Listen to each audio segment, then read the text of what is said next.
नमस्कार, news one India देख रहे हैं आप। मैं हूं आपके साथ कोमल गंगवार। नमस्कार, न्यूज़ वन इंडिया आप देख रहे हैं। मैं हूं आपके साथ तहसीन फातिमा। तो टॉप एजेंडा की शुरुआत करेंगे। सबसे पहली खबर, आगरा से निर्विरोध प्रधान बनाने के लिए ग्रामीणों ने पंचायत कल्पना देवी को निर्विरोध प्रधान चुनने का फैसला लिया गया। बता दें, पहले सरला सिंह गुर्जर को सामान्य सीट पर प्रधान चुनने का फैसला लिया था। पंचायत की आरक्षण सीट होने के बाद कल्पना देवी को चुनने का यह फैसला लिया गया है। तो ग्रामीणों के सर्वसम्मति से ये निर्विरोध फैसला लिया गया है और निर्विरोध प्रधान चुनने का फैसला जैतपुर ब्लॉक क्षेत्र के अंतर्गत लिया गया। बता दें, ग्राम पंचायत बड़ा गांव का यह मामला बताया जा रहा है।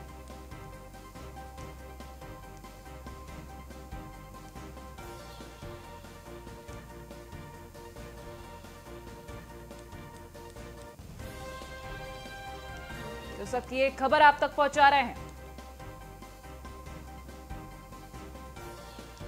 तो इसी तरीके से आपको ये आगरा से खबर पहुंचा रहे हैं। निर्विरोध प्रधान बनाने के लिए ग्रामीणों ने पंचायत की है, तो कल्पना देवी को निर्विरोध प्रधान चुनने का ये फैसला लिया गया है। तो महिला सीट को लेकर ये खबर आप तक पहुंचा रहे हैं। पहले सरला सिंह गुर्जर को चुना गया था, सामान्य सीट पर प्रधान चुनने का ये फैसला लिया गया था। लेकिन अब बात कर लें तो पंचायत की आरक्षण सीट होने के बाद कल्पना देवी को चुनने का ये फैसला लिया गया है।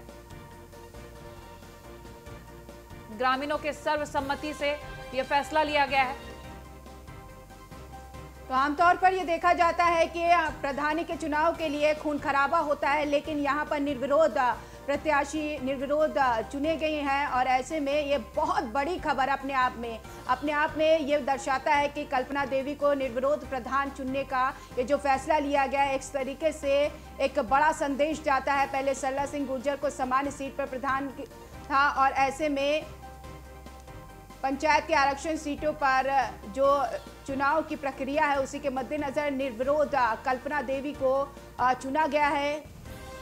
ग्राम प्रधान चुनाव के लिए अक्सर ये देखा जाता था कि खून खराबा कहीं ना कहीं हुड़दंग भी हो जाता था, लेकिन ये अपने आप में एक अहम खबर है कि कल्पना देवी को निर्विरोध प्रधान चुना गया। सबकी सर्वसहमति से उन्हें प्रधान चुना गया। मैं गांव की आवारी हूँ, उन्होंने मुझे इस पद पर बिठाया है। मैं उनके लिए बहुत सेवा करूँगी और जनता के लिए जो भी बनेगा वो सब कुछ करूँगी मैं उनके लिए। विकास के लिए आप क्या कुछ कहना चाहोगे? विकास के लिए शिक्षा के विभाग में जाऊँगी, लड़कियों को पढ़ाने के लिए और बिजली विभाग, यानी सारे काम करूँगी जितना बन। ये विकास, गांव का विकास करेंगे और जो शासन से पैसा आएगा उसको विधिवत रूप से लगाएंगे, खर्च करेंगे। शिक्षा के बारे में, तो शिक्षा के बारे में भी लड़कियों के विद्यालय इस गांव में नहीं है, उसके लिए भी प्रयास किया जाएगा। विकास के लिए, विकास के मुद्दों को लेकर कल्पना जी उचित रहेंगी? हाँ बिल्कुल। एक्चुअली पहले जो सीट आई थी हमारी सामान्य सीट थी, तो उस पर गांव ने मुझे निर्विरोध प्रधान चुना था। फिर हमारी सीट बदल गई, महिला एससी हो गई। तो आज हमारा सर्व समाज फिर इकट्ठा यहाँ हुआ और हमने फिर से एक बार महिला एससी सीट पर मिसेस कल्पना को अपना प्रधान चुना है, सर्व समाज की सहमति से, शिक्षा के आधार पर। चूँकि बहुत विकल्प थे, 10-12 कैंडिडेट थे, तो हमने फिर वही चुनाव कैसे करें, किस आधार पर करें। तो ये हमारे गांव में सबसे शिक्षित ऐसी महिला बहू निकली, तो हमने इसको प्रधान चुना है। विकास को लेकर इनका क्या मुद्दा रहेगा? चूँकि विकास को लेकर हम पूरे गांव का मुद्दे थे, हम सारे युवाओं ने मिलकर ही ये लड़ाई लड़ी थी और हमने कुछ चीज़ों को प्रमुखता पर रखा है। उनमें सबसे पहले आता है युवाओं के लिए खेल की जगह और लड़कियों के लिए और युवाओं के लिए पढ़ने की जगह। ये हम सबसे पहले करेंगे। उसके बाद सड़क, पानी, बिजली, घर जो भी सरकार देती है वो जो लायक होगा जिसको। तो कल्पना देवी को निर्विरोध प्रधान चुना गया। इससे पहले जो प्रधान थी सरला सिंह, उनको भी चुना गया था, लेकिन सबकी सर्वसहमति से कल्पना देवी को प्रधान चुना गया। विकास ही मुख्य मुद्दा उनका होगा और तमाम गांव वासियों ने कल्पना देवी पर भरोसा जताते हुए उन्हें निर्विरोध प्रधान चुन लिया है। और अक्सर ऐसा होता है, देखिए ये अमूमन ये खबरें आती हैं कि प्रधान चुनाव के लिए कहीं ना कहीं हुड़दंग हो जाता है, कहीं ना कहीं उत्पाद मचाया जाता है, लेकिन ये निर्विरोध ही चुनी गई हैं और ऐसे में विकास इनका मुख्य मुद्दा होगा। कृष्णा त्यागी हमारे साथ लाइव जुड़ गए हैं अपडेट के लिए। कृष्णा, आपसे जानेंगे, चुनाव को लेकर ये बड़ी अपडेट है। ऐसा अक्सर देखा जाता है कि चुनाव में खून खराबा देख लिया जाता है, लेकिन निर्विरोध ये चुनाव हुआ है, ये फैसला निर्विरोध लिया गया है, बड़ी बात है। बिल्कुल निश्चित तौर से कोमल जी बिल्कुल कहे कि बिल्कुल ये बहुत बड़ा फैसला लिया गया है। गांव के लोगों ने सर्वसम्मति से इस तरह का फैसला लिया है, ये बहुत बड़ा संदेश जाता है। आपको बता दें कि इससे पहले सरला गुजर को इस गांव के लोगों ने ऐसी सामान्य सीट के लिए निर्विरोध प्रधान चुनाव था। उसके बाद ऐसी सीट आने के बाद काफी लोगों ने उसे विचार विमर्श किया। उसके बाद सरला देवी को वहां का निर्विरोध प्रधान चुना है।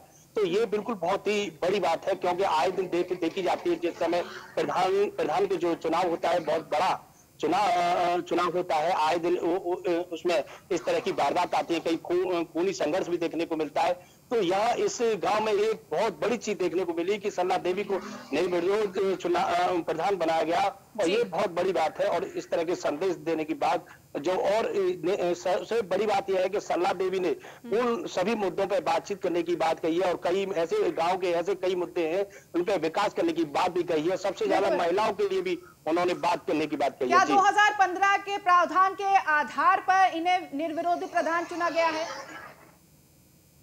जी बिल्कुल निश्चित तौर से जिस तरह से गांव की एक सर्वसम्मति है, और यह बहुत कम देखने को मिलता है। जिस तरह से सरला गुजर को निर्विरोध बनाया गया, यदि सामान्य सीट न होने के बाद ऐसी सीट आती है तो एक पढ़ी लिखी गांव की बहू को वहां का प्रधान उम्मीदवार बनाया गया। तो सबसे बड़ी बात यह है कि वहाँ के गांव में एकजुटता है, और इस तरह के संदेशों को लोगों को लेना चाहिए, और इस तरह के बिल्कुल पढ़े लिखे लोगों को वहां पर आगे बढ़ाना चाहिए। और जिस तरह से सरला देवी ने महिलाओं की बात की, विकास की बात की, और भी कई ऐसे मुद्दों की बात कही, तो इस तरह के लोगों से के विकासों को देखना चाहिए, इस तरह के आगे बात करने की बात कही है जो देख जाता है। जी, लेकिन अब ये समझ जाए कि जिस तरह से सुप्रीम कोर्ट ने इन सभी चीजों से पल्ला झाड़ लिया था आरक्षण को लेकर, हालांकि हाईकोर्ट में जाकर इस चीज को रख सकते हैं, लेकिन हाईकोर्ट का दरवाजा नहीं खटखटाया। यानी कि 2015 के वर्ष के आधार पर अब पंचायत चुनाव होगा। कृष्णा, बिल्कुल निश्चित तौर से 2015 की बात करें, उसी आधार पर ये चुनाव हो रहा है। इन लोगों ने जहां हाई कोर्ट की बात करें या सुप्रीम कोर्ट की, कहीं भी दरवाजा खटखटाने की बात नहीं कही। यहाँ के लोगों ने बिल्कुल एकजुट होकर, और पहले जैसे सामान्य सीट की बात अभी बताई थी, उस समय लोगों को चुनाव प्रधान उम्मीदवार बनाया, उसके बाद ऐसी महिला को बनाया जा रहा है, और ऐसे और भी ऐसे कई गांव ऐसे नजर आ रहे हैं जिस तरह से निर्विरोध प्रधान करने की बात भी कही जा रही है। जी, शुक्रिया कृष्णा त्यागी तमाम जानकारी के लिए। तो संवाददाता कृष्णा त्यागी इस खबर पर जुड़े थे। बढ़ेंगे आगे। मुरादाबाद में दबंगों की दबंगई देखने को मिली है। दरअसल दबंगों ने घर में घुसकर हमला किया है। सूचना मिलने पर पुलिस पहुंची। दबंगों ने पुलिस पर भी हमला कर दिया। देखिए, दबंगों ने पुलिस पर भी हमला कर दिया, इतनी दबंगई। सवार है। हमले से सब इंस्पेक्टर पुष्पेंद्र सिंह घायल हुए हैं। मामला दर्ज कर पुलिस ने 4 लोगों को हिरासत में लिया है। तो अहम जानकारी आप तक पहुंचाई जा रही है। बाकी लोगों की तलाश में पुलिस जुटी हुई है। कटघर थाना क्षेत्र के नंद कॉलोनी की यह घटना है, जहां पर दबंगों की दबंगई देखने को मिली है। यह तस्वीर आपकी टीवी स्क्रीन पर आप खुद देखिए किस तरह से दबंगई करते हुए नजर आएंगे। और हालांकि पुलिस पर भी दबंगों ने हमला कर दिया, जिसमें सब इंस्पेक्टर घायल हुए हैं। मुरादाबाद की यह खबर है जो आप तक पहुंचाई जा रही है। आपको भी जानना बहुत ज्यादा जरूरी है। कानून व्यवस्था को ठीक करने के लिए लगातार प्रयास कर रहे हैं पुलिस प्रशासन, बावजूद इसके अपराधी अपराध करने से बाज नहीं आ रहे हैं।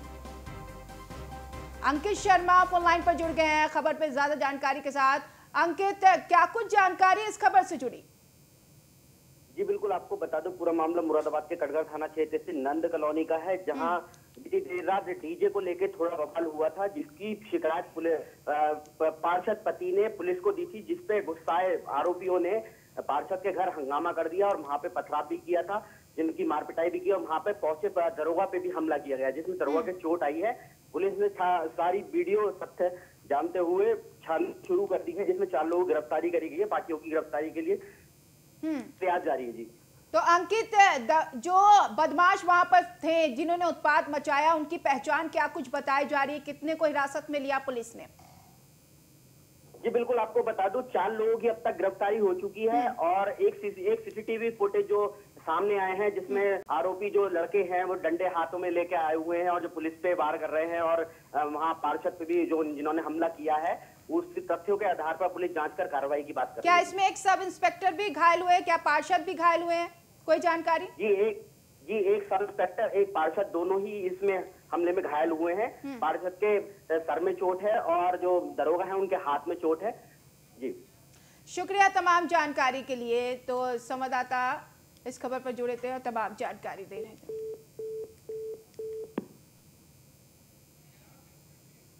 और रायबरेली से खबर, होली के हुड़दंग के बीच जमकर मारपीट हुई है। मामूली कहासुनी में युवकों के 2 गुटों में मारपीट हुई है। बीच सड़क पर दोनों गुटों में जमकर लात घूसे चले हैं। शहर कोतवाली के बस स्टेशन चौराहे का यह मामला बताया जा रहा है। तो अक्सर होली पर ऐसी तस्वीरें सामने आती है और ये हुड़दंगी तस्वीरें सामने आई है रायबरेली के शहर कोतवाली के बस स्टेशन चौराहे से। तो तस्वीरों को देखकर अंदाजा लगाया जा सकता है कि इन हुड़दंगियों को बिल्कुल कोई डर नहीं। 2 गुट थे ये जिनमें मारपीट हुई है। तो होली के हुड़दंग के बीच जमकर ये मारपीट की तस्वीरें इस वक्त हम आपको दिखा रहे हैं। रायबरेली से मामूली कहासुनी हुई थी जिसमें युवकों के 2 गुट आपस में भिड़ गए और जो मारपीट हुई है वो तस्वीरें इस वक्त हम आपकी स्क्रीन पर दिखा रहे हैं। बीच सड़क पर दोनों गुटों में जमकर लात घूसे चले और इस दौरान आपको बता दें आसपास में भी कई और लोग भी नजर आ रहे हैं जो आते जाते हुए हैं। और ऐसे में सवाल ही उठता है कि किस तरीके की व्यवस्था थी यहाँ पर, किस तरीके के सुरक्षा इंतजाम थे, किस तरीके की कानून व्यवस्था जो इन लोगों को कंट्रोल तक नहीं कर पाए। तो मामूली कहासुनी और इतनी बड़ी मारपीट की ये तस्वीरें, जमकर लात घूसे चले हैं। आसपास के लोगों को दिक्कत भी हुई है इनकी वजह से। तो युवकों के ये 2 गुट जो होली के त्योहार पर दोनों गुटों में लात घूसे चले, वो तस्वीरें इस वक्त आप स्क्रीन पर देख रहे हैं।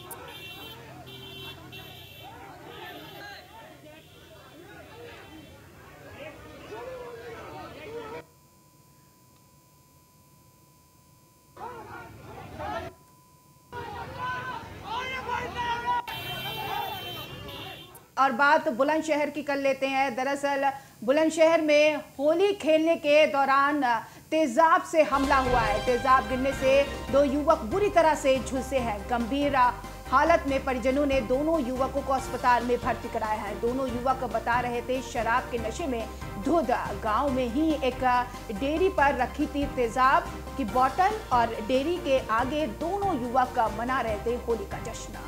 अहम जानकारी अब तक पहुंचाई जा रही है। थाना खानपुर क्षेत्र के गांव ढकरौली का ये मामला है जहां पर 2 युवकों पर शराब डालने का मामला सामने आया है। दोनों युवक बुरी तरह से झुलस गए हैं। होली खेलने के दौरान तेजाब से इन पर हमला हुआ। तेजाब गिरने से 2 युवक बुरी तरह से झुलसे हैं। हालत गंभीर बताई जा रही है। अशोक कुमार संवाददाता इस खबर पर तमाम जानकारी के साथ जुड़ गए हैं। अशोक, क्या था पूरा मामला? को बता दें ये बुलंदशहर की खानपुर थाना क्षेत्र का गांव, ये ढकरौली का गांव पड़ता है, जिसमें कल शाम को ये 2 युवक अपने जश्न बना रहे थे और होली का जश्न चल रहा था, जिसको चलते इन दोनों ही युवक ने पुलिस के मुताबिक दारू पी रहा की थी, शराब पी रहा की, जिसके चलते जश्न के दौरान एक डेयरी पर से जिन्होंने तेजाब लेते हैं, तेजाब किसी अज्ञात लोगों ने इनके ऊपर डाल दी। ये पूरी तरीके से झूल गए। आनंद फानन में नजदीकी हॉस्पिटल में इनको एडमिट कराया गया, जहां उनकी हालत को देखकर हार्ट सेंटर के लिए मेरठ रेफर कर दिया। हालत अभी भी नाजुक बताई जा रही है, परंतु पुलिस पूरे मामले को शराब के आदि के चलते इनको बता रही कि शराब के चलते इन्होंने अपने खुद ऊपर डाला है। पुलिस इन्वेस्टिगेशन कर रही है, परंतु अभी तक अशोक, ये मान ले कि नशे के दूध में इन्होंने खुद पर शराब समझकर या फिर कुछ और समझकर तेजाब डाल लिया? बिल्कुल, आपको बता दूं कि शराब के नशे में ही वह पुलिस का मानना है कि पुलिस इन्वेस्टिगेशन करे, तत्काल पहुंची तो शराब के चलते इन्होंने नशे के चलते इन्होंने तेजाब डाल लिया, जिसके चलते इनकी हालत अभी भी नाजुक बताई जा रही है। वो मेरठ के नजदीकी हॉस्पिटल में भर्ती कराए गए हैं। अभी कोई प्रार्थना पत्र एरिया के थाने पर नहीं दिया गया है। पुलिस फिर भी इसमें जानकारी से जांच कर रही है, तो भी तथ्य निकल कर आते हैं। पुलिस का मानना है कि कार्रवाई की जाएगी। शुक्रिया तमाम जानकारी के लिए अशोक कुमार। और आगरा से खबर, बुजुर्ग महिला की हत्या से सनसनी मच गई। सूचना मिलने पर पुलिस पहुंची, लोगों से पूछताछ कर रही है। जगदीशपुरा थाना क्षेत्र के अवधपुरी का यह मामला बताया जा रहा है। आगरा के जगदीशपुरी थाना क्षेत्र के अब अवधपुरी का ये मामला है जहां बुजुर्ग महिला की हत्या के बाद सनसनी का माहौल देखा जा रहा है। फिलहाल सूचना पर पुलिस पहुंची, आगे की जांच कर रही है, लेकिन अभी तक अपडेट नहीं मिल पाया है किन कारणों के चलते ये हत्या हुई है, क्या कारण रहे हैं और किसने हत्या की है। फिलहाल कोई सुराग हाथ नहीं लगा है, लेकिन ये बड़ी खबर आगरा के जगदीशपुरा थाना क्षेत्र के अवधपुरी का ये मामला, बुजुर्ग महिला की हत्या से सनसनी मची हुई है। तो फिलहाल पुलिस पहुंच गई है सूचना के बाद और आगे की जांच भी कर रही है। जल्द ही स्पष्ट होने के लिए तमाम कारण जो है उनका स्पष्टीकरण मिल जाएगा, ऐसा पुलिस की तरफ से कयास लगाया जा रहा है।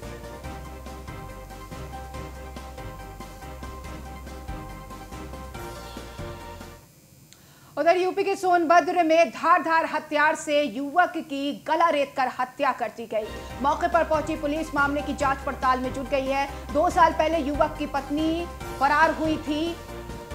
रायपुर थाना क्षेत्र के वैनी गांव का ये मामला है। तो अहम जानकारी आप तक पहुंचाई जा रही है। 2 साल पहले युवक की पत्नी फरार हुई थी, ये जानकारी मिल रही है। दरअसल युवक की बेरहमी से हत्या करने का मामला सामने आया है। सोनभद्र का ये मामला है जहां पर युवक की बेरहमी से हत्या कर दी गई और बताया ये जा रहा है कि 2 साल पहले युवक की पत्नी भाग गई थी और ऐसे में क्या है पूरा हत्या का कारण, फिलहाल इस जांच पड़ताल के लिए पुलिस पहुंच गई है। खबर बुलंदशहर से मांडू घाट पर गंगा में डूबे 2 युवक, डूबने से एक युवक की तो मौत हो गई, दूसरा लापता बताया जा रहा है। फिलहाल लापता युवक की तलाश में जुटी है रेस्क्यू ऑपरेशन की टीम। तो बुलंदशहर खबर आप तक पहुंचा रहा है, 2 युवक डूबे जिसमें एक की मौत हो चुकी है और एक लापता बताया जा रहा है। फिलहाल रेस्क्यू टीम पूरी तरीके से लगी हुई है कि किसी भी तरीके से उस लापता युवक का पता लगाया जा सके। मांडू घाट पर गंगा में ये दोनों ही युवक डूबे थे।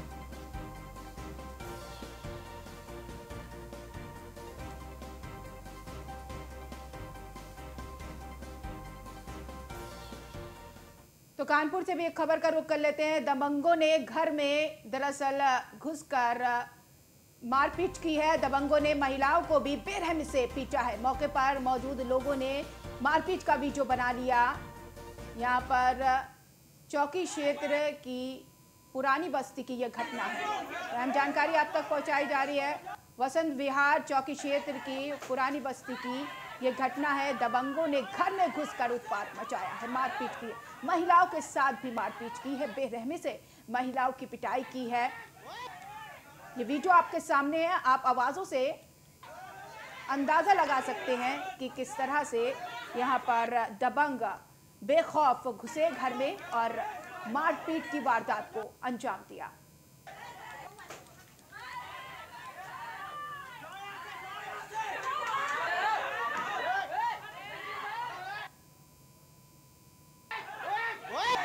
पुकार आप खुद सुन सकते हैं किस तरीके का माहौल बना होगा वहां पर।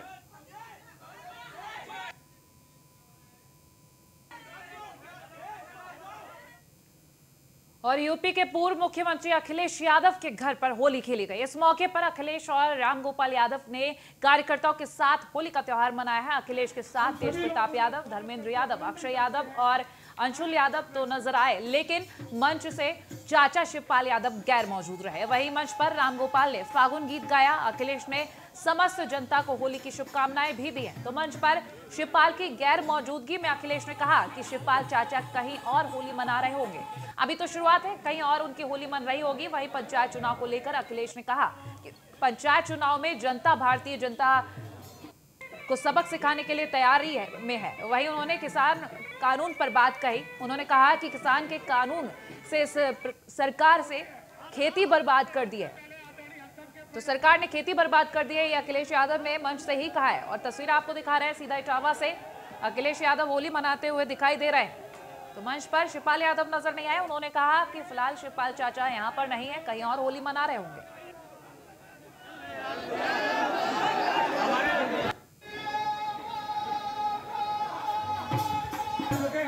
हम सभी लोग उनका स्वागत करते हैं, अभिनंदन करते हैं। आए और अपने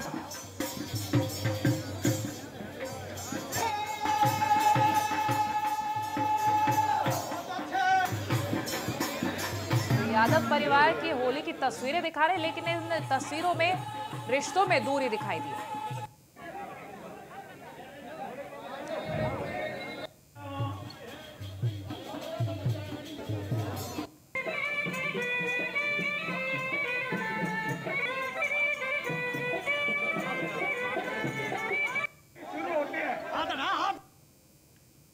को बहुत बहुत बधाई और होली के त्यौहार की बहुत बहुत मुबारकबाद देना चाहता हूँ।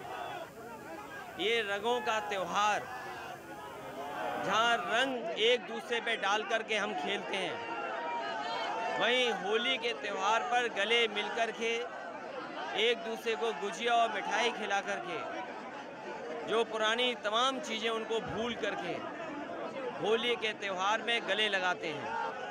ये हमारे देश की संस्कृति है।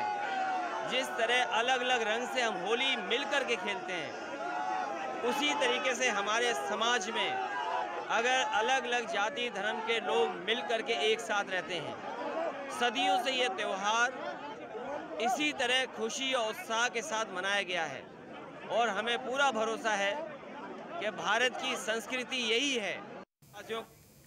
तो मथुरा की खबर का रुख कर लेते हैं। विश्व प्रसिद्ध दाऊ जी का हुरंगा आज हुरंगा देखने के लिए श्रद्धालु का यहाँ पर जत्था पहुंच चुका है।